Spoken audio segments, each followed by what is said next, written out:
Okay, I Amazing. have Kara here with me, and I was actually talking about Kara. I think it was maybe 2 or 3 episodes ago. I don't know Wait, if you really? listened to that episode. I was I talking haven't. about you though.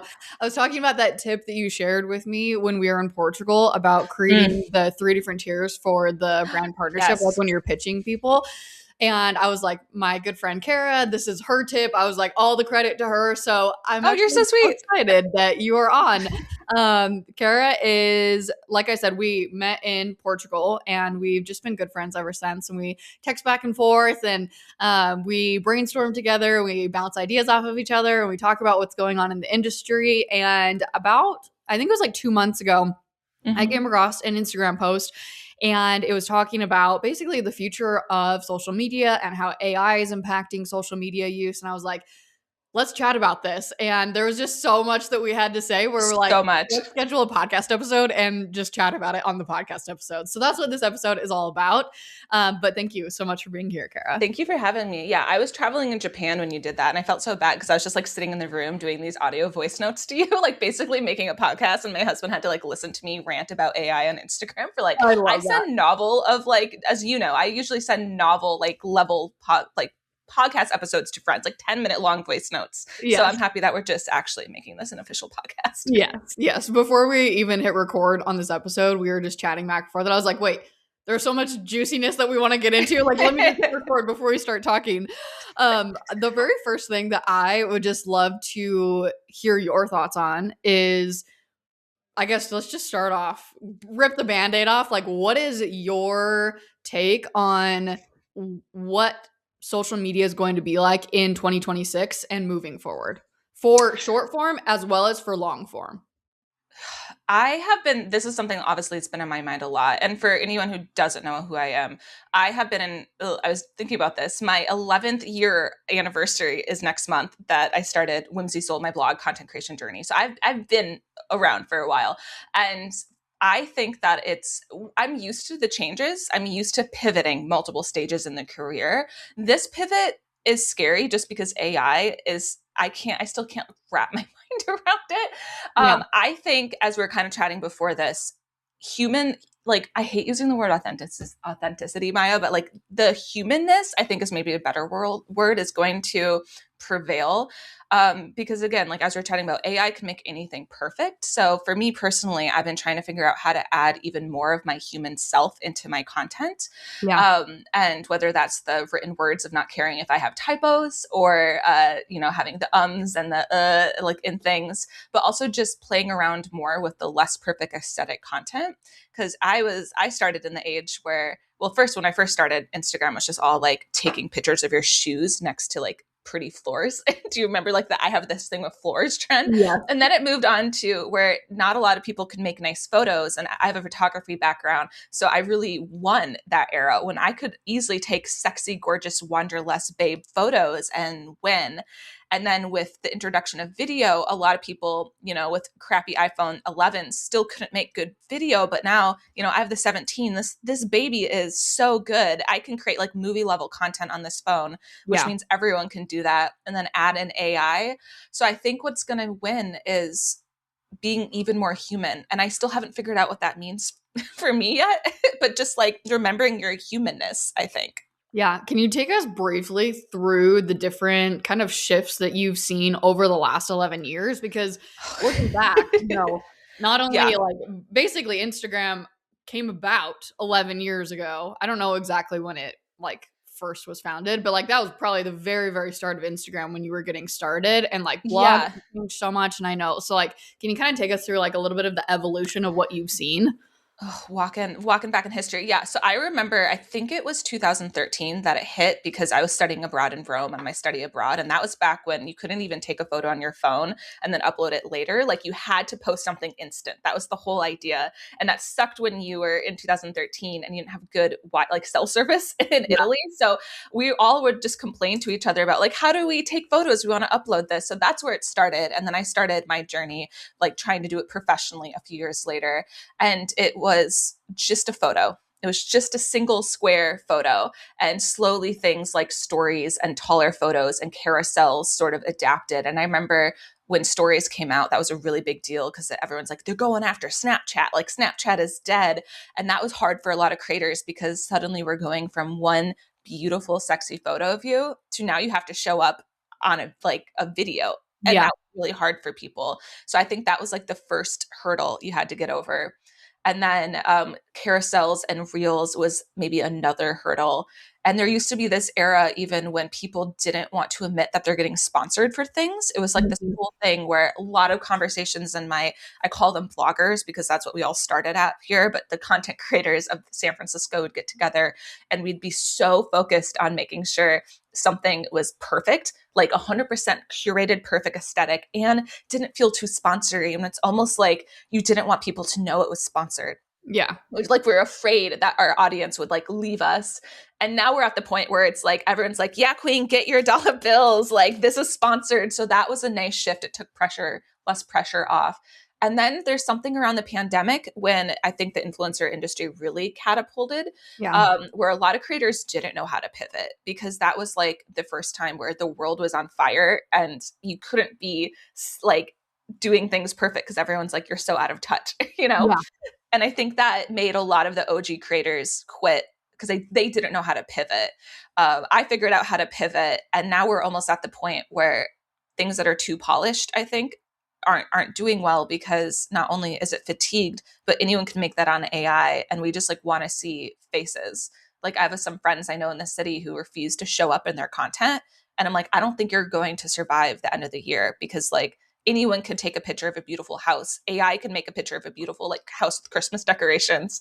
Like Yeah. this isn't going to be sustainable. So yeah, there's a lot of different stages of new introductions and like new pivots. So when I was reading that article about the one that we started this whole conversation this morning, complaining about the views. And I think there's a lot to unpack there, but I Yeah. kind of was just like, oh, like this is your first time that you've had to pivot for sure. Because Yeah. I've had to deal with so many algorithm changes. And like last year, Google, like now when you Google thing, it's all this like AI and Reddit. You know, I've had to do so many algorithm pivots that I'm used to it now, but it's still scary every single time it happens.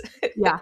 Can you give a little bit like on the mindset side of things? Because I think, when there are pivots, like you said, you do it, you are still scared, but like, how do you navigate through that? And especially this next pivot, knowing that like it is so uncertain. It's the delusion that everything's going to work out. Yeah. Like that's like truly what it is. And I think that's what has led me to be a successful solopreneur is I'm insanely delusional. Also, there's a quote that my college roommate's dad told her that she would tell me a lot like when we lived together was his advice was, well, you've always figured it out so far. Why can't you now? Yeah. And I think about that a lot where it's like, yeah, I've always been able to figure this out. It's like the sheer delusion. Plus, this is my favorite job I've ever had. Yeah. And I once had to visit my friend, I got to visit my friend's like fancy office in downtown San Francisco. She works for like agencies and things for a happy hour this year. And I walked in and had this like visual reaction where I was like, I feel like I'm back in corporate. Like literally, I was like, I feel like I was breaking out in hives. So Yeah. there's also that drive where I'm like, oh, I can't go back. So like, Yeah. there is no other option. Yeah. So when it's like that, it's almost easier to just say like throw things to the wind and like play around. Yeah. I also again have been around enough that I know that you're not actually going to destroy your brand unless you go really off the rails. Yeah. And people enjoy new sides of you. When I tried last year starting to introduce new types of content, I got so much good feedback from it. So I think people just they get stuck in the rut of what works. And like, that's always worked. And it's like, I constantly have to remind myself like, oh, just because this worked in 2022 doesn't mean it works now 4 years later. So I think it's just the constant playing and just being really delusional that it's all going to work out. I love that. No plan B. And for me, what I always like to say, and I teach my students too, is like everything that you need is already inside of you. Yeah. And like you can figure it out. And you got to this point. So why would that be any different? Like it's all just problem solving and just having the drive and determination to continue on. And the next thing that I am thinking about here around the topic of social media is people keep saying that social media is on the decline. What thoughts do you have around that? I I think the way that social is right now probably is, it doesn't help that TikTok was just bought out by an American company. So like I don't know what's going to go on over there. Yeah. I think just working the way that algorithms have worked down with AI is it's almost like things are existing in this like self-fulfilling bubble, if that makes sense. Like AI was trained on humans, but now AI is trained on AI, and it's all just going to kind of cycle in this thing. Yeah. And I feel like humans are already tired of that. So yeah, I've seen reports about written word making a comeback. I wouldn't be surprised if actual physical newspapers start making a slight comeback, or maybe I'll actually renew my subscription to 17 magazine for the first time in like 20 years. You know, like maybe actual physical things will Yeah. come back because you know, maybe that article was written by AI, but at least like you're physically holding it. Yeah. Like, and that's something. I don't think social is going to go away. Like we're all addicted to it. It's also how we get our news and how we stay connected with people Yeah. and share ideas. But I think it could definitely evolve in a way that we can't even conceptualize right now, which No, is for hard to sure. think about. Yeah. I think when people say social media is dead, I think, and I hear this a lot times too with like horses are dead and, UGC like people will say things are dead and it's Girl, like, people for like the past 8 years have been saying blogging's dead. And then I like giggle off of like how many people read my blog and how much money I make off it. So it's like, no, no, no. Like those general statements that millennials kill the industries and blogging is dead is just wrong. yeah, yeah. I think that anytime that there's like a blanket statement like that, I'm like, like let's look a little bit deeper there. Yeah.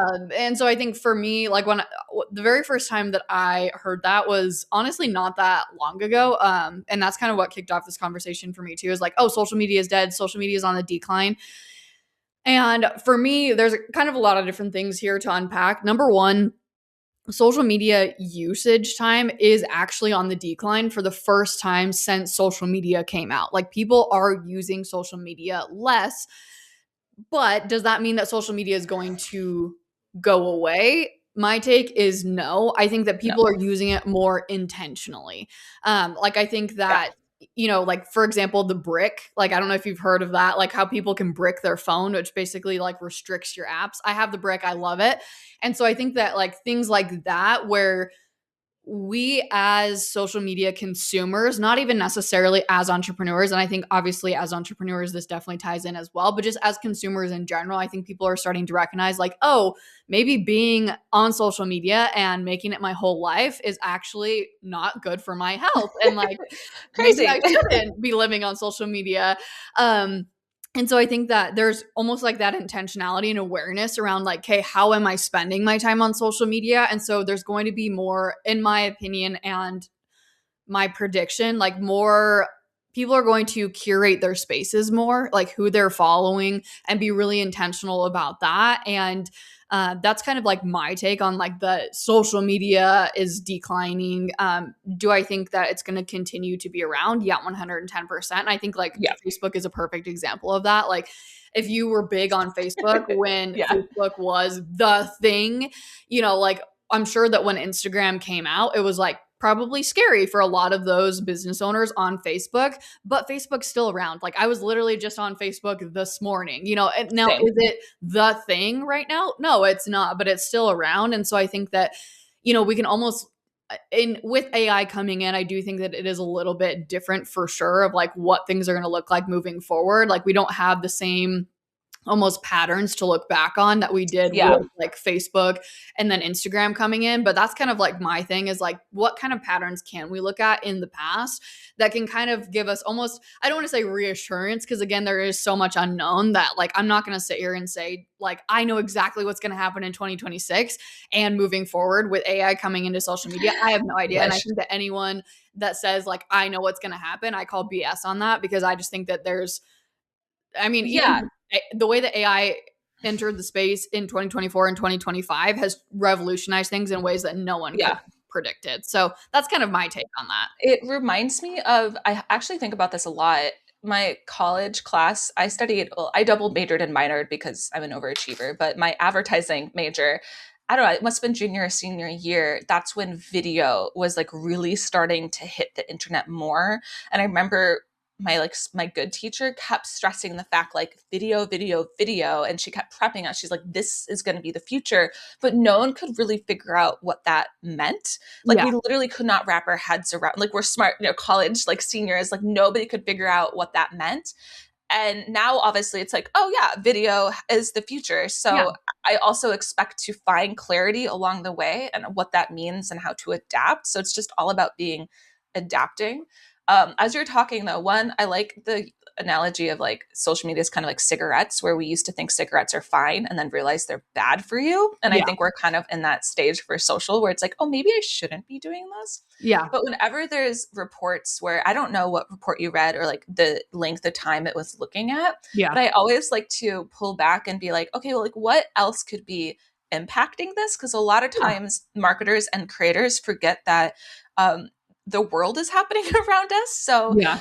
it was at a decline. Well, maybe it's because like there's so many ads in Q4 that you open up your feed and it's just ad after ad. And maybe you're like, well, I don't want to watch an ad. I'm just going to go watch Heated Rivalry instead because that makes me happy. Yeah. Like, or maybe it's just the fact that every time we open up the apps, there's just crazy news. Like we're watching people get shot in the face on our feed, whether we want to or not. So I think it could also be people protecting their mental health that way. And I feel like it's all of those things culminating into the quote unquote decline. But I don't think that means creators should be like quitting their jobs. By no means. Yeah, no, for sure. I'm trying to find a quote that I read on my feed. I screenshotted it because I was like, oh my gosh, that was so good. It was something about how we're not meant to live in the online space. No, like I remember from my anthropology class, humans were in tribes about 50. Like we're literally not supposed to know these many people. Yeah. Like we're not built for it. Yes. Gosh, I wish I could find it. It was such a good quote. Maybe I actually. That's one thing for 2026 for me. I need to organize my freaking albums on my phone. Like, like screenshots and like just random things that I have. Like I'm pretty good about like organizing like my B-roll and things like that, but gosh, I have some ways to go for sure. Okay, I found it. It said, okay, perfect. The internet used to be a place we visited, not a place we lived. And I was like, oh, and I think that to me is like the big realization where like halfway through 2025, people were like, oh, like I'm starting to recognize again, like I was saying, like this is not good for my mental health to be spending, 2, 3, 4, 5 hours a day on social media. Like I think that there was like that almost like a wake up call moment for a lot of people. And I think that's another thing too, where it's like just the people aren't boycotting social media. I think it's way too integrated into our day-to-day lives, like you were saying, where it's like that's where we go to connect with people. That's where we go to get news. Like it's way too integrated into our day-to-day lives for it to just like be like, okay, everyone's boycotting social media. Like we're not doing social media anymore. Oh, think about the withdrawals. Like people freaked out enough when TikTok was inaccessible for a day. Like we are so addicted. Yeah. Like it's not good. Yes. Yeah. Gosh, there was something else that while you were talking, that I was thinking about around. Oh, just marketing in general. Like if you are going to be an online entrepreneur and you are going to be in this digital space, and I would say this also applies to even if you are not in the digital space, like if you have a brick and mortar business, like if you are running a business, like you are signing up for marketing evolving and you have to evolve with it too. And I think that that's a huge thing, like almost like I don't know if the right word would be like entitlement, but I almost feel like there's a kind of like entitlement around like I am building a business on social media and like it needs to stay the exact same way, and like if it doesn't, then like this isn't sustainable, and like then like I'm gonna throw a hissy fit, and like the algorithm like I don't know if entitlement is the right word, but I do feel that a lot of times. I think it's actually insanity. Like I think the definition of insanity is trying the same thing over and over and it's not working. And then you're like, why isn't it working? Like it's like you have to adapt. Yeah. And I think a lot of these I don't want to say new business owners, but like when you start your business, like what got you to a certain level is not going to be what gets you to that next level. And if you are not willing to evolve and keep up to date with what is going on and what is best for the way you should market your business, like then don't be an entrepreneur. Like, Yeah. and I don't mean that to be rude, but like that is just the name of the game. And that is something that you are going to have to continually keep up with for the rest of your life or however long you're going to be an entrepreneur. Like that is just simply how it is. Right. It's like when famous actors only take on the same type of role. Like that works out for very few people, but like you have to learn how to adapt and play different sort of characters. And it's the same thing with social media and online marketing for sure. Yeah. Okay, so we talked a little bit about the short form side of things. I would be curious to know your thoughts on like the long form side of things because I know that you Yeah. really built your business around like blogging and like yes, of course, incorporating brand partnerships as well, but like that was kind of the big thing for you was blogging and then AI came into play and that kind of shifted things. So I'd love to hear your thoughts on Yeah. long form, not just blogs, but also I know we were talking about before we hit record, like you're restarting your YouTube. Like, what are your thoughts around that? I think the longer it is, the more human you can be. I think that's really why people are being drawn to it. And I'm still a little confused about what the sweet spot is because I know people's attention spans are still really short, but Yeah. yet we also want that connection. So I think there's going to be a little bit of a struggle there while like us humans decide what that is. But yeah, like the website is still my bread and butter. Still trying to figure out the new Google search thing. We're starting to figure it out, but I love writing there. And I know a lot of people are getting onto Substack, which is great if you don't have your own blog. I think it's better to have your own blog, but Substack is still great. I think people are yearning for those, like just like random thoughts, almost like the Tumblr days where you can just throw anything you want up. Yes. It's like people are just like, what are you actually thinking about this? Same with like podcasts and YouTube. So for me, the YouTube thing, I cut it out because it was like I had this moment, I don't know, like 6 years ago where I was like holding my phone and the DSLR and like a YouTube camera and a drone. And I was like, I had to cut something out. So YouTube was what I cut, even Yeah. though I was making money on it. But now I'm like, I kind of just miss talking to people. I Yeah. kind of just miss that. So and people actually watch it all the way through, even if it's like a 20-minute video, which blows my mind sometimes because when I look at TikTok, like my watch time is sometimes so low because people just can't be bothered. So Yeah. yeah, I think long form, you don't have to do it all because you might go insane. Like you don't have to be like me and try to do it all. But I think picking a long form thing is going to be super key. Again, just like keeping that human connection and making sure you have something that's like a little more like grounded as the world changes, basically. Because at the end of the day, like a written word can't really change that much. You might use AI to help you write it, but it's always going to be written word. It's going to be like the calm in the storm, basically. Yeah. And something that I heard someone talking about the other day too around like AI and the usage and content is yes, AI will continue to get better and better and better and be able to sound more human like with, less, tweaking and everything like that. But ultimately, AI is not living a human experience. You are living a human experience. And like that's what people want to hear about is your human experience. And so I think that that's like the key thing too, where you're like, I know that I should be more human in my content and I'm trying to bring that forward. Like, what does that actually look like? To me, that is something that I'm trying to definitely incorporate more is like, what are those like mundane or even really exciting like human experiences that like really scream like, hi, I'm a human being and not just like, here's a tip and here's a step by step and here's a tutorial. And like, of course, there's still going to be space for that, but it's going Yeah. to need to be filtered through the lens of your human experience. So it needs to be like instead of here's a step by step. I think that the future is going to be like, here is how I specifically implement it. Like, here's how I think about it. Here's, how I teach it. Here's the framework that I use and how important it is going to be to actually have your own frameworks and actually have experiences and not just being like, oh, I'm just regurgitating tips from AI or regurgitating tips that I, Yeah. learned from someone else.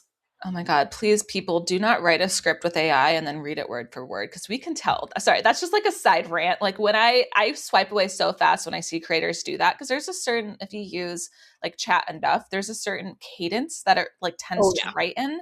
Oh yeah. And I'm like, just you're not even smart enough or have enough like passion to edit it. Like at least edit it. Yeah. Sorry, that's just a rant because I was yesterday. just going down this rabbit hole where it's like, stop it.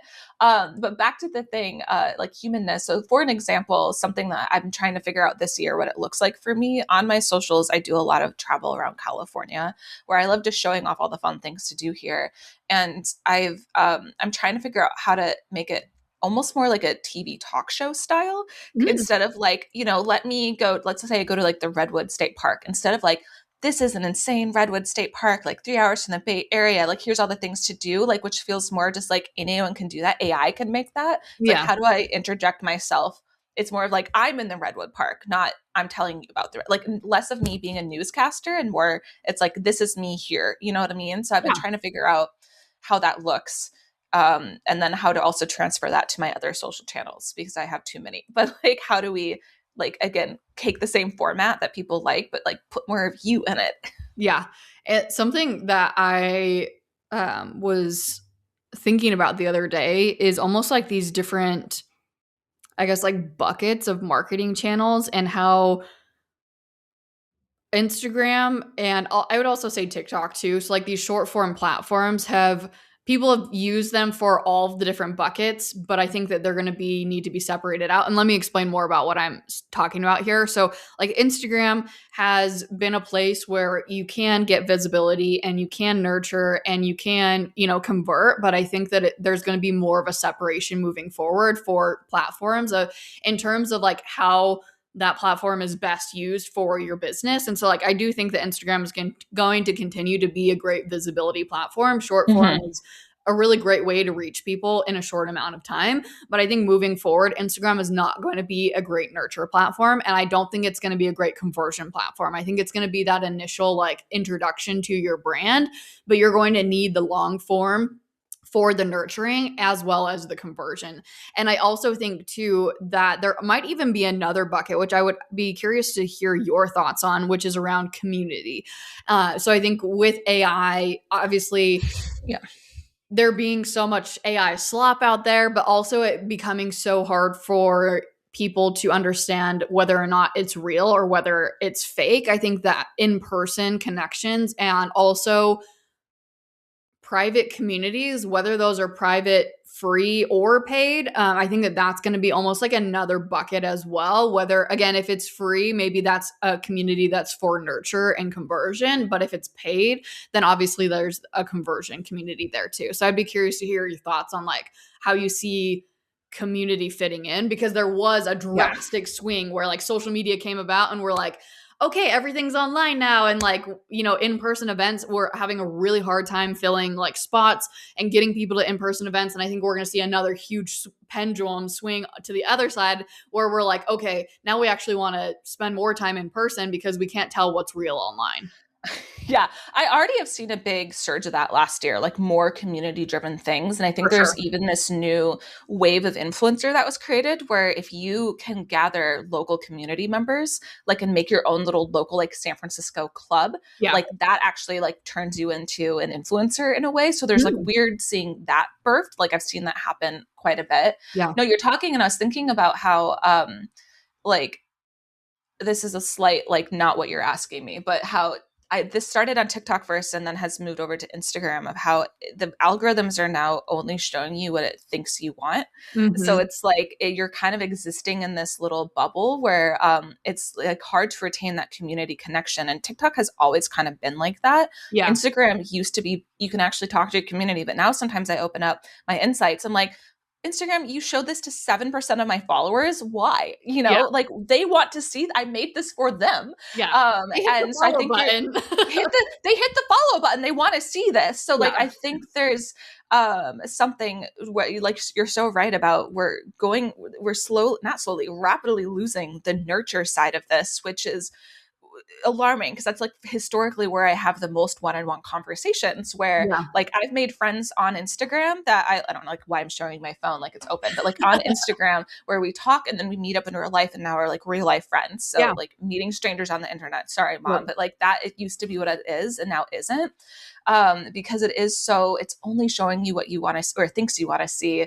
I think I told you this like when I was in Japan, all of my feed was just Japan. And Oh yeah. there was like major things happening in the world back home. I like don't remember what they are, but I kept being like, I want to see this. Oh, and then Yeah. like Christmas content and theory started coming out. I'm like, I want to see Yep. what new like San Francisco Christmas things are happening this year. I got served none of it. And then I had the audacity to look up one heated rivalry like thing on TikTok. And now my entire feed is just like queer hockey players, which I'm not mad because they're attractive, but it's like I want to learn about other things too. And it Yeah. just niches down so hard. And then I realized like, oh, it's doing that with my content too. That's why Yeah. sometimes my stuff is only being served to 7% of my followers because Yep. the algorithm AI gods decided that, it's going to just funnel you into these niche things. So yeah, you're right. I think like building your community, it used to be more about being a robust brand, like you're like you had all these different interests and niche and like people could follow you like me for my travel, but maybe someone else followed me for my fashion and they could kind of get it all, that understand I'm like a robust person. But now I think it's going to be drilled even further into those silos.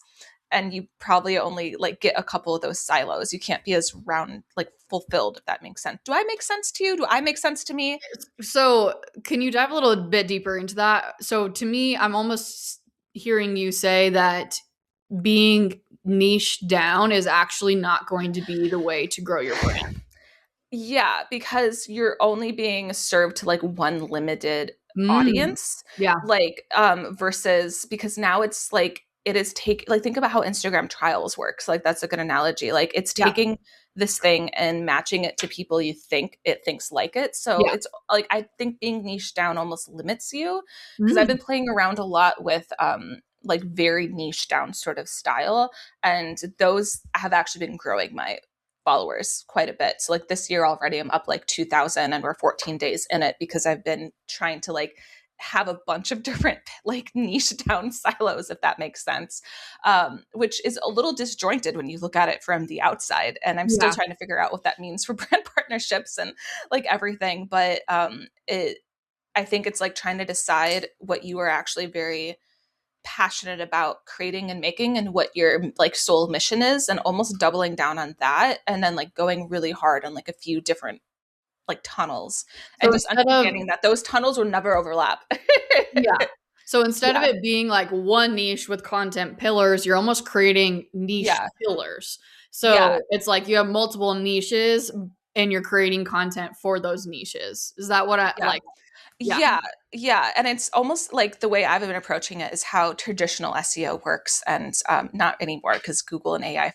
But traditional SEO works with pillars. So, like I've been working on all my Japan guides. So you'll start with the center of the pillar is like 10-day Japan itinerary. But then the offshoots of that pillar are things to do in Tokyo, things to do in Kyoto, like where to stay in Fuji, how to get around Japan, what to pack. And it's all of those Yeah. in like a column. And Yeah. then you can like put that on a building and walk away and like move to your next thing. So it's almost like treating your content like that. Like you're going to build your own little pillar universe of the content about the topic that you really like. But there's going to have to exist in a few different others. And again, those are all going to be top discovery and then trying to figure out how to get those like with tools like mini chat help, but like get them into the pillar and then figure out how to assign them to your like off social funnel basically to actually nurture and cultivate them. And this is Does just that make based, sense? yeah, that totally makes sense. And this is based around how you're seeing the algorithm work currently, specifically Yeah. for short form content, correct? Yes. Yes. And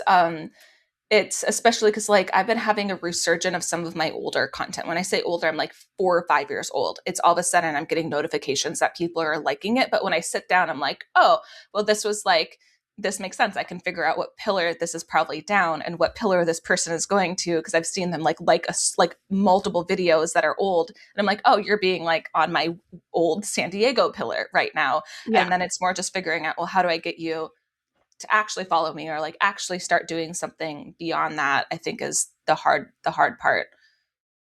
I feel like I'm just like ranting now and I feel like Michael Scott where I'm just like where am I going with this? No, I love it. And that's actually super interesting because I this week started a mastermind inside of one of my offers. And so I've been doing a lot of like looking at like my students' content and everything. And so as I'm looking at their Instagram account and like the topics of their Instagram account. Like for example, one of them, she helps women with period pain to like relieve period Nice. pain. And then one of them, she helps people, she does like yoga practice specifically for like if you have like back pain and like shoulder pain and all of that. Ooh, So now I my need that. entire explore page is one of those two things. And it's funny, like within like one to 2 days, it just made that entire shift just because I was looking Yeah. so much at and spending so much time in my clients' content.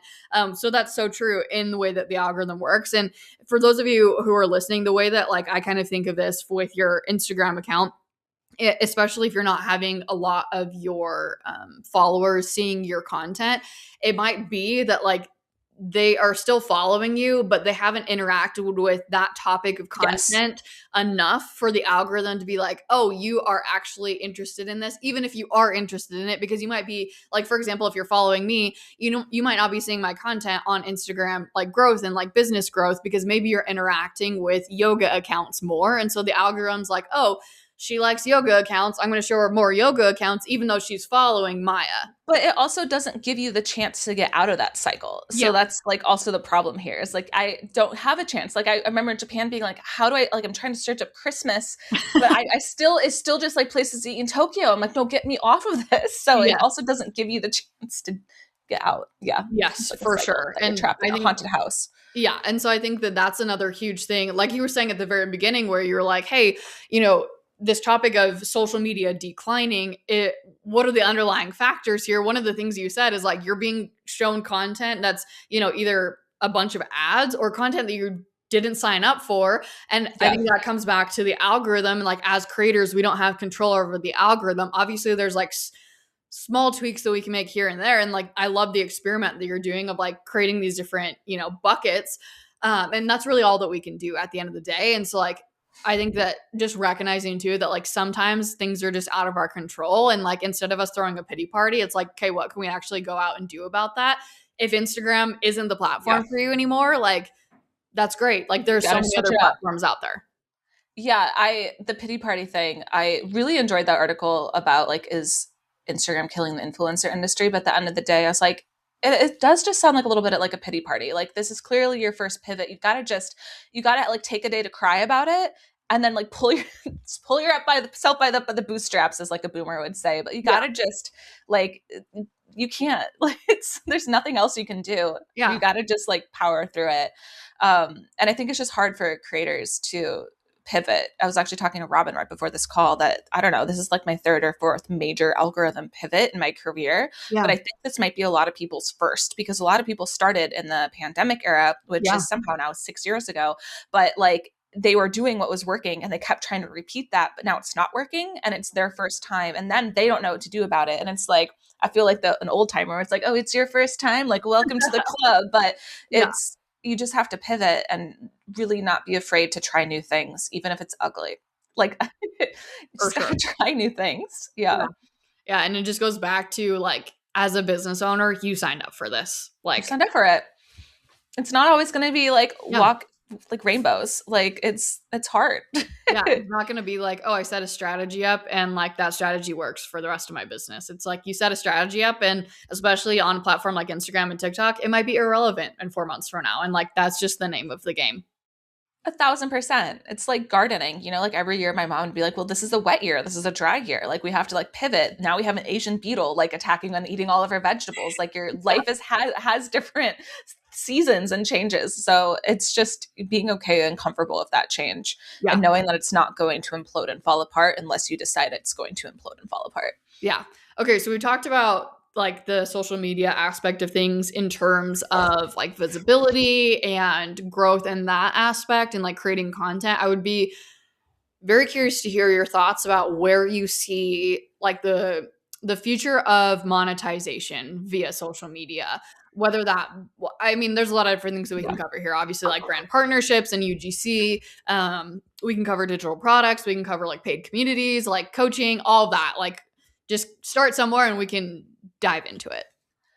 I have been thinking a lot about this for myself, obviously. I think we're going to have even more eggs and even more baskets. So Mm, already I recommend creators have at least like 7 sources of like revenue, yeah. whether that's like a creator program, brand deals, UGC, ads, affiliates, all of that. Yep. But I think we're going to see even more. Like I think personally, at least in my business, ads for the longest time were like what I actually had the most heavy hitter. Like I could make 200 grand just off of ads a year on my blog.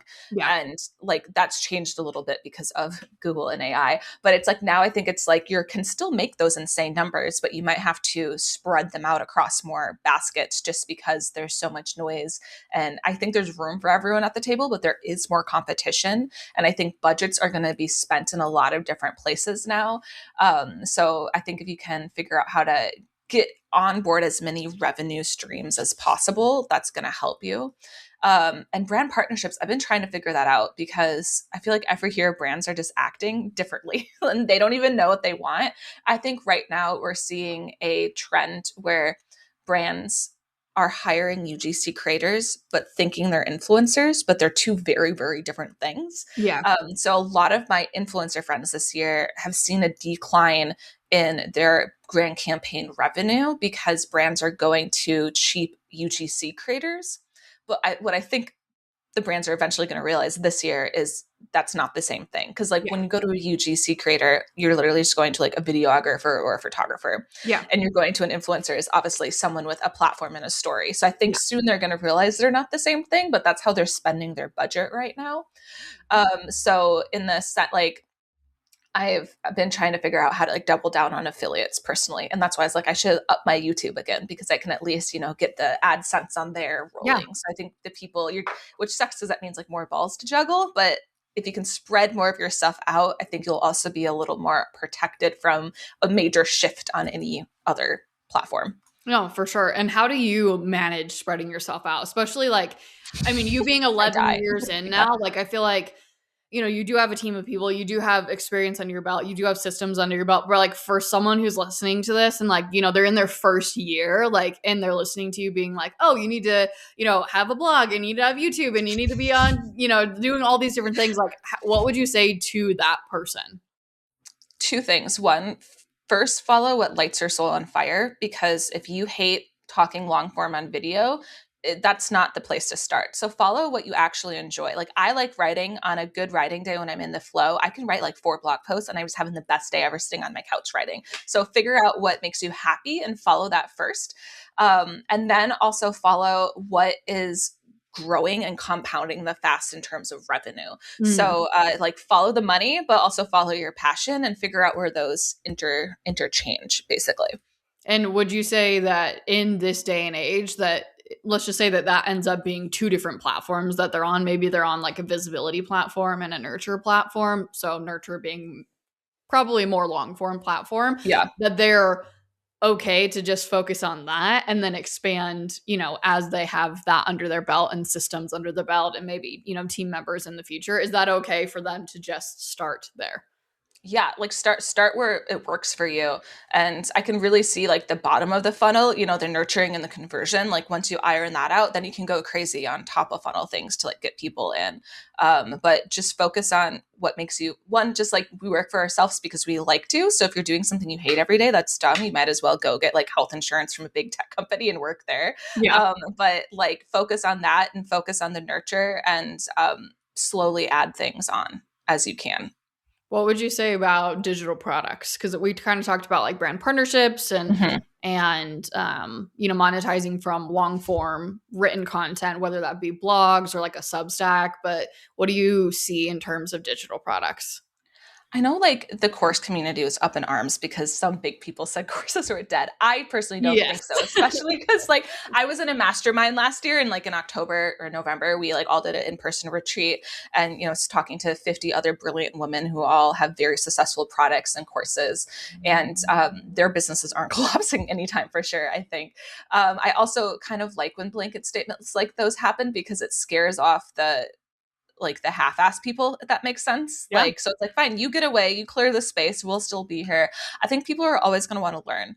Um, I don't think that's ever going away. Maybe the format of it is a little bit different. Like personally, my big breakthrough last year was for people listening, I started my course and digital product offering last year, which is I help influencers learn how to monetize their business, but in a sustainable way. So you don't lose your mind doing this job. And I built it in a way that I actually don't think is relevant in the way that people consume information now. Maybe it was like 18 months ago, but not now. So I'm personally doing some adjustments. So I think in terms of products and courses, it's just making sure that you're constantly touching back and ensuring it's still helpful for the way people are consuming info. Because personally, I think like lead magnets that are just PDFs, that's not helpful anymore, you know? So it's like you just kind of have to constantly be checking in with how people are consuming information and learning right now and just making sure you're adapting those. And I think you'll be fine because people always want to learn, especially in a age of AI when you can ask Google, like, how do I like write a brand deal like contract, and it's going to give you, or like AI, it'll give you an answer, but it's not going to tell you the human experiences of all that stuff. So I think people are going to need coaches and a hand to guide them through this time still. So I don't think it's going anywhere. I think they're silly. Yeah. So when you said that you feel like your course is almost outdated in the sense of like the structure, what are some things that you are tweaking to? I'm breaking it up. So I have my big main offer has like basically the feedback was this is too much for people. Like people need to start like breaking things into bite-sized pieces. Yeah. So I'm breaking it up basically a little bit and switching up my initial like low tier ticket offer to get them into the funnel. My big, for like transparency, like problem is not the right word, but since I've been doing this for a decade, it's been really hard for me to remember what it was like year one for me, because that was 11 years ago. Yeah. So I've been trying to have a lot of conversations with creators who aren't as like established in their career to be like, what do you need? What do you think is happening here? Yeah. So for me, it's just like trying to compound all of that and then break it up in a way that it feels more attainable and approachable for people, basically. Yeah, for sure. That is, I would say that's definitely not a you problem. That's just like across the board. Anyone who's trying to create anything, like we're like, wait, what actually do people have questions about? You know, you've just been in it for so long and like you're an expert. And I think that also makes us want to teach something at like such a high level. But then we're like, wait a second, someone's not going to understand that.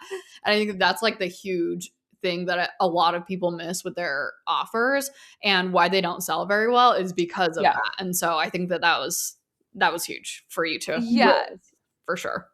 Yeah, and it's also sometimes I'm realizing you might just have to build some things that people think they need, even though you're like, you don't really need this, but if this is what like gets you into my program, like fine, give me $99 for this digital product, and in a month you'll realize you actually need this. But like if that's what it takes to get you into this funnel, because I think a lot of times, especially creators who are new, think they need some things that they not yet. It's like not yet. You don't need that yet. Yeah, for sure. I feel like for me, something that I'm thinking about very much with courses, and I would say just digital products in general, I don't want to say future proof because nothing's ever future proofed, especially with digital products, but really thinking about how consumers are going to, I guess I should say, what consumers are going to be looking for and how students are going to be interacting inside of these paid offers. There are two main things that I'm really heavily thinking about, which is incorporating AI as a way to take my framework and make it easier for someone to implement. It's not that AI is the framework. It's a supplement to what I teach. And then also like the community aspect, if it makes sense for the price point, just because there is going to be that desire for the human connection. And so how can I offer that more? And if you have those two things incorporated into your offers, those are huge selling points right now. And so really making sure that like those are like at the forefront of your marketing. 1,000%. Yeah, I've seen so many communities that are just like pay $27 a month to be part of this online business community and just skyrocketing for sure. Yeah. Yeah. Random thought, but I was just thinking about one of the other, I don't know if I sent you this post or not. Maybe I did, but she was talking about AI on social media and basically like the regulation around AI. I would love to hear Mm. some of your thoughts on that before we close off. Just in the sense of like kind of from the creator's perspective of like how are you using AI in a way that is very I don't know what the right word would be. Um I don't know. The word that I want to say is legal, but that's not the right word. But like, how are you using AI as a way to support you and not as a way for you to come up with an idea that's, I don't know, Yeah, some of I your get thoughts, what you're right? going. Like, Yeah, I would say like right now this past year, I'm gonna say like I use ChatGPT a lot in my business. Like yeah, despite me being fucking terrified about AI, and it doesn't help that I live next door to where all of this is happening in Silicon Valley, and I just look at these dumb tech boys who just like can't even dress themselves and think it's cool. I'm like, you're the one making all these like worldwide decisions. I get, despite my anger and rage about that, I actually use AI a lot in my business, and it's been incredibly helpful for me to do a lot more work and like be a yeah, lot more streamlined with it. So it's like I hate it, but also I use it a lot. yeah, My biggest way has been organizing my thoughts and helping get outlines for blog posts. So I do a lot of travel guides, and I don't know if any of you have ever write a travel guide, but they are long and they can take days, and it is especially hard when you have all these like random notes like on a press trip. Like I was in like Guyana and just like taking random notes, but also yeah, sometimes like recording people for interviews because we went to Jonestown and I was like, I want to record you for an interview. Like, hear your thoughts. And yeah, how do I take all of this? It's very hard to like take all of that and figure out how to outline it. So AI has been great because I can upload those voice notes and it has a transcript and I can give it all of my thoughts and be like, help me organize this in a way that makes sense. yeah, And it's not adding, well, sometimes it tries to add things and I have to be like, no, you made that up. yeah, Like, you have to police it quite a bit, but it's been incredibly helpful. So now I can get a travel guide out in half a day instead of 2 days. yeah, And it's the same thing. It's just it's helped me get things faster. yeah, And same things like I often like I love the voice to voice feature on chat because I'll just sit and I'll talk at it and be like, here's all the things that are on my like again, the long like voice note. Kara loves that and be like, what do you think? Like, can you help me organize my ideas here? I yeah, don't ever have it come up with ideas yeah, like necessarily, but like jumping off points, if that yeah, makes sense. for sure. Yeah. So I think it's super valuable for people to do that.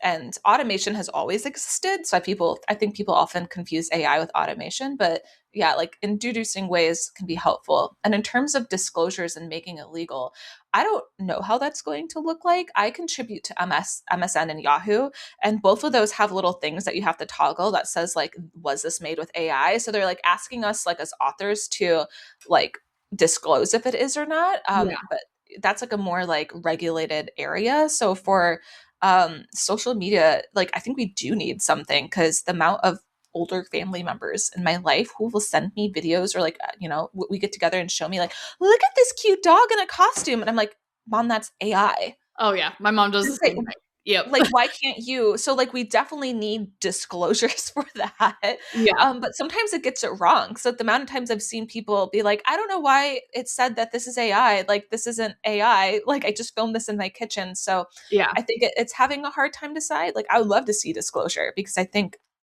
with deepfakes and just the amount that boomers are already tricked, like it's gonna get well. The bunny trampoline thing, were you victim of that? I wasn't, but like some people were victim of the bunny trampoline video. Do you know about that?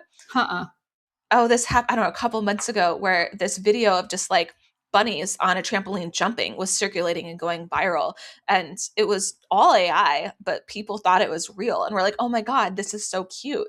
And it's like, no, and it later came out to be AI. But Yeah, I think, yeah, I do think there needs to be some more regulation, but now we're just like opening up the door for me to just like rant about capitalism and like the billionaires who don't want regulation. So I don't know if that's this type of interview. I don't think it's going to happen very soon, but I yeah, do think we need more regulation and disclosures about when something's AI. yeah, Because I think this time next year, it's going to be impossible to tell if a bunny jumping on a trampoline is AI or not. for sure, Impossible. Yeah. for sure. Yeah, Yeah. Adam Mosseri actually came out with I don't think it was him talking to camera. I think it was text. It was like a carousel. I don't know if you read that or not. I did. And I was actually pretty sure he used chat to write it. I'm 90% sure, Maya, because I read this and it had all the red flags. So again, like I use chat a lot on a daily basis. The cadence and the word choices, I was like, I'm pretty sure you used AI to write this. But anyway, keep going. That's hilarious. I'm definitely gonna read back on it now. I didn't really. Find it I was now. just like skimming through it because I a lot of people were like reposting it and everything. Basically what he was talking about in there is like, yes, AI is going to, and AI already has penetrated Instagram, and there's Yeah. AI slop out there, and yes, there needs to be regulation. And so like I think that it's good that he put that out there and like in saying like he recognizes that needs to happen, but I'm pretty sure he also said in that post too like who knows when it's going to happen. And I Yeah. think that that's the big thing too is you what I really want people to take away from this episode is like, don't wait for it to get to the point where like AI content is so bad on a social media platform that you then decide to make a pivot. Like, start Yeah.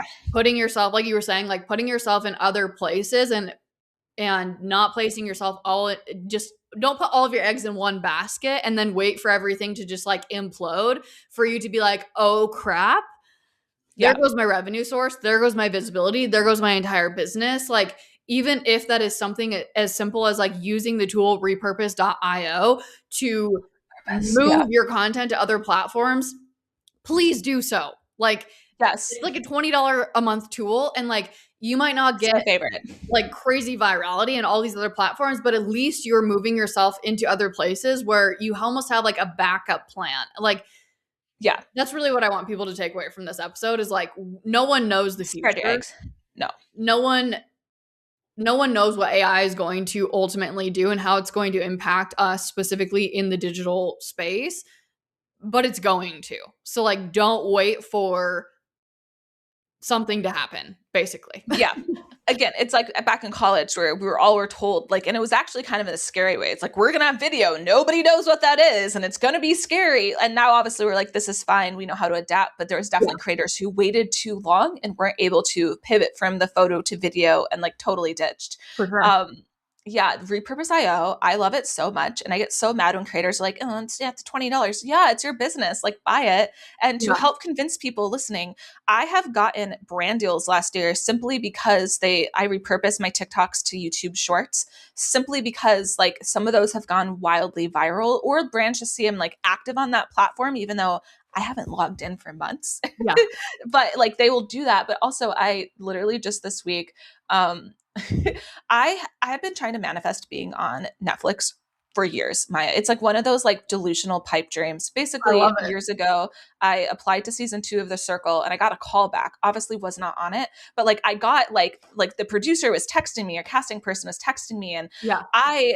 that made me extremely delusional, where it's like, oh, this is a possibility. And I Yeah. have 4 planets in Leo, so I crave attention.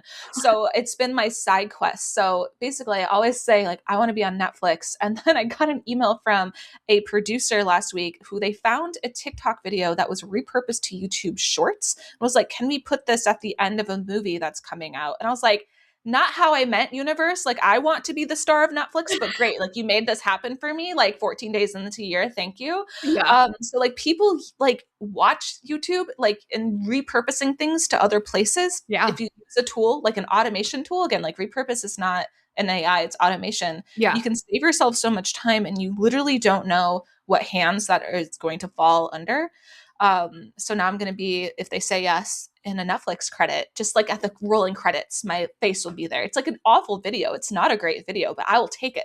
I love that so and it's much. all thanks to repurpose and I love automating that. things. Yeah, now you need to wait until that comes out, and then you need to pitch repurpose IO so that you can create a post for them and be like, hey, 1,000%. this is Hey, possible because of repurpose IO. So now let's do a brand partnership and you can pay me. I like where your head is, because that's exactly what's going to happen. Yeah. Yes, I love that. But on that note, that's also how I scored my mini chat partnership this year, is because I've been posting about mini chat on LinkedIn and Threads a lot. And I think that's what got their attention. So I also want creators to think beyond just Instagram or TikTok or even YouTube. It's like Threads exist.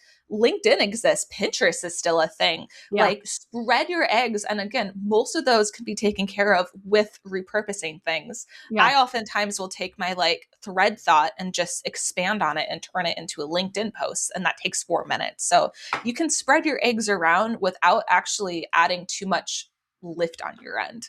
And the smart creators have their eggs like cast across the coop, you know? Yeah. No, I love that.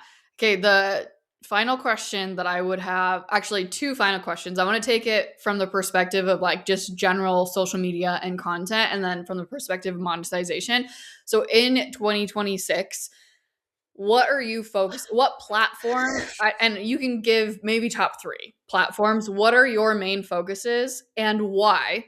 And then on the monetization side of things, where are you focusing for highest amount of revenue? Okay.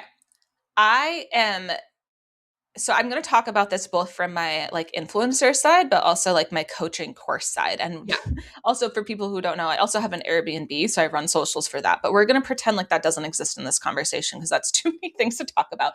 I am for Whimsy Soul, my blog, like focusing on my blog because I've seen a resurgence of that, and that has never failed me yet. Even when I like riding the waves, it still consistently makes me money, and I like money, Maya. So I'm following the money and I'm still doing that. Love I'm it. also I've started it and I need to work on it, a secondary, more niche down blog because I'm playing around with SEO. So I've started Whimsy California. It's really ugly if you wanted to go look at it. It has like 7 posts on it. But I'm playing around with what happens if I only post stuff about California. Will that please like the way that the bubble works, like the AI bubble work right now, Yeah. like in social? So I'm playing around with that. So written long form word that I can monetize with ads and affiliate links is number one. Yeah. And I'm also restarting my YouTube. So one of my very popular series that I love to do, and I usually just do it on my blog, is I review viral products and tell you if they're actually worth it or not. Because most influencers will just like blow smoke up your ass and say it's the best thing ever. So Yeah. I have had this series for like 8 years, and I've had people be like, I will not buy a product until like I search and see what you have to say about it, because I test it out. I do independent research. I read like Better Business Bureau like reviews and like give you a verdict if it's good or not. Yeah. And for the longest time I did that on YouTube, but then I stopped because it was a lot. So as we talked about at the beginning of this, removing the friction, I'm starting it up again next week, where it's just going to be like sitting in front of the camera, yapping about something for 5 minutes, whatever I have, it's going up and we're just moving on, because that is so long-term and evergreen. Yeah. So that's also where my head is on top of the blog. How can I be as long-term and evergreen as possible? Because I like when I can make something once and it makes me money, Yep. and Instagram and TikTok is not like that. So, focusing on the YouTube, and same for my coaching business, is focusing more on the YouTube there, because I think the long-term search value of that is really great. And then Instagram for my influencer business, because that's still how most brands find me. Yep. And I still want to do brand partnerships. And then for their coaching business, actually TikTok is how I've been able to get most of my leads for that. Because again, it's that TikTok has like really mastered the bubble. So Yep. I am getting placed directly on the feeds of people who want to learn how to make content. Yeah. Instagram less so. So I've been trying to focus more on TikTok for that one. It's hard to convert people off of it. Like I want ManyChat to like fully roll out their TikTok comment feature, not just keep it in the DMs, but it's been helpful for like a very good top of funnel. Yeah. Yeah, I those feel are like, 3, I right? feel like you answered that from the monetization perspective too. So that was perfect. Yeah. And Yeah. ultimately you're following the money, which is I'm following the money. Yeah. exactly what every entrepreneur should be thinking about and doing is and I think that you kind of brought this up. You didn't fully talk about it. This is like maybe a tangent for a different day, so I'm not going to like go down this rabbit hole, but with Love rabbit holes. Amy Porterfield and her saying that, well, she didn't say that courses are dead, but she closed down her She course. said And it. so a lot of people, oh, she did say it? I think she did. Maybe not. Maybe Oh, I'm just like hearing quotes. Yeah. okay. I'm also just hearing through the grapevine. So Yeah. we're not taking this as Bible. And then Jenna Kutcher, she stopped her podcast and she moved over to Substack. And there's a lot of like, okay, well, now is podcast dead? Are online courses dead? Just because other people are doing other things. And so I really want you to like look at where the money is in your business, like where are your leads coming in? Like where is your visibility coming in? Like if that's still podcast for you, that's great. And like to give an example, Jenna Kutcher just paused her podcast and I just unpaused my podcast. Like because this is where the money is at for me. This is my nurture platform. And so I think that like just because other people are doing things in a certain way, just because Kara just said that like she's focusing on blog and YouTube and Instagram and TikTok doesn't mean that like those are the 4 core platforms that you need to focus on. Ultimately, like, you have to figure out where's the money coming for you.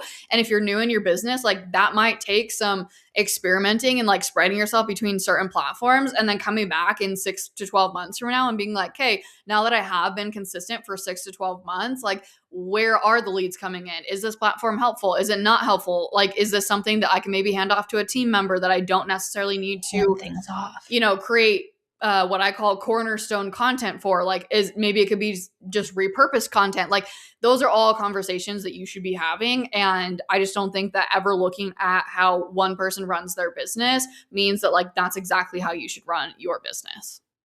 You couldn't have said it better, because I think that's often the biggest mistake is people are just like chasing each other. It's like, you don't know, like maybe Jenna is like there's a family member who needs like care, or maybe she wants to spend more time. I think she has kids. I don't know what it is. Like her thing, for instance, I actually, if I feel like I have enough time, might add on a podcast this year, but that's like a question mark. So it's like I'm not considering that to be like the end of podcasting either. They just created a podcasting section for the Golden Globes. So like they wouldn't have done that. Like, did you know that? Like this year, Amy Poehler won it, by the way. Love having a woman win the first one. But they just introduced a new podcast award. So Golden Globes clearly doesn't think it's dead. Yeah. Yeah. And I maybe think you can be up on stage there one year, Maya. Maybe. And I think that also too just comes back to, and someone actually that I follow posted about this. He's like, I think that I think that podcast is going to continue because who wants to listen to a podcast of 2 AI people, like bots or whatever, talking to each other? No one does, right? Like they want to listen to an actual real human being.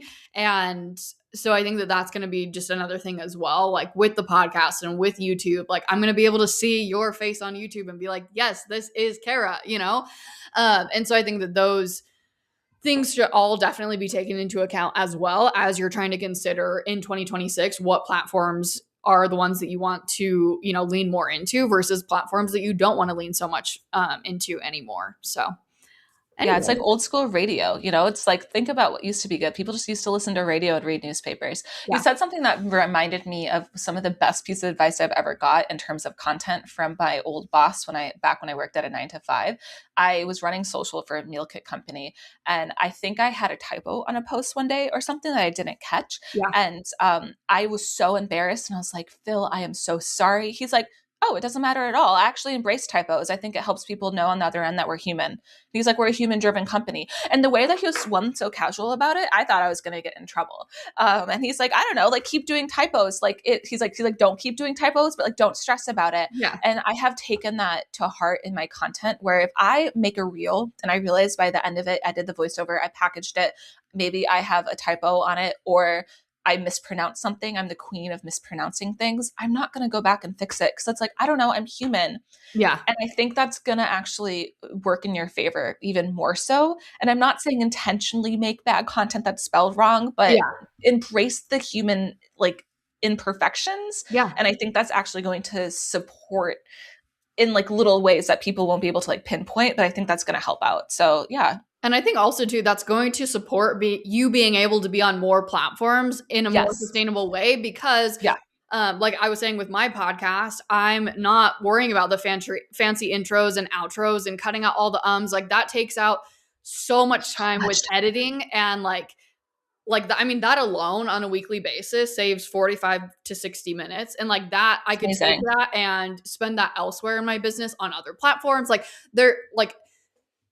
the less you focus on perfection, the more you're going to have capacity wise, because you're not sitting there and editing all these like tiny little things and taking time, spending hours sometimes editing these YouTube videos and making all these crazy transitions and like all that, which you will still continue to see from people. But I just think that like moving forward in 2026 and beyond, like that's going to be something that I think is really great about being in the online space is like there's no better time to be in the online space and not have like all the techie skills of like having to edit things and like having to have all these different applications to edit things and like spending all this time Yeah. editing. Like I just think it's so awesome that like that's kind of the way that we're heading.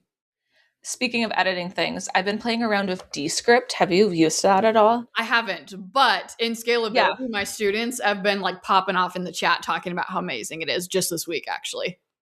Yeah, it's for anyone who doesn't know what it is. You can do it for podcasts, but also YouTube videos specifically. But the way that it's set up is it's like your video and then a screen of text, and you can just edit the text and it will alter what you say. So if I really messed up pronouncing a word, I can fix it and it will like fix my audio. Or you can use it as a way of editing instead of, looking for the clip and splicing it and like cutting stuff out. You can just delete that sentence and it deletes it from the video. So if you are someone who's still like, Maya Kara, I need to have things be polished. That's my brand. Yeah. Lean on the AI tools in that way to make it polished, but still reduce your bandwidth. Because on the video I tested it out, I was like, oh, it took me 5 minutes to edit this, and in CapCut it would probably take me 15, but that's 10 minutes I got back in my life. Yeah. So, and that was just like a short video. So yeah, using the tools. If you can't be off the cuff, use technology to help you. I love that. I love that so much. This conversation was so juicy. Thank you so much for so long. for your time. No, I love it. I'm like, I have like so many more thoughts, but I'm like, maybe we just need to do like a part 2 or something. We might need to do a part 2. Yeah. Yeah. Especially like maybe even like 6 months from now, we can like come back and be like, oh, hey, we were right or we were wrong. And like, here's where things are moving next. So maybe if we actually manage to go on a girls trip this year, we can do one together. That would be fun to like touch you as I'm talking. Oh my gosh. Yes, please. All right. Thank you so much for your time, for your thoughts. I absolutely love you. And you're I love you. You're the best.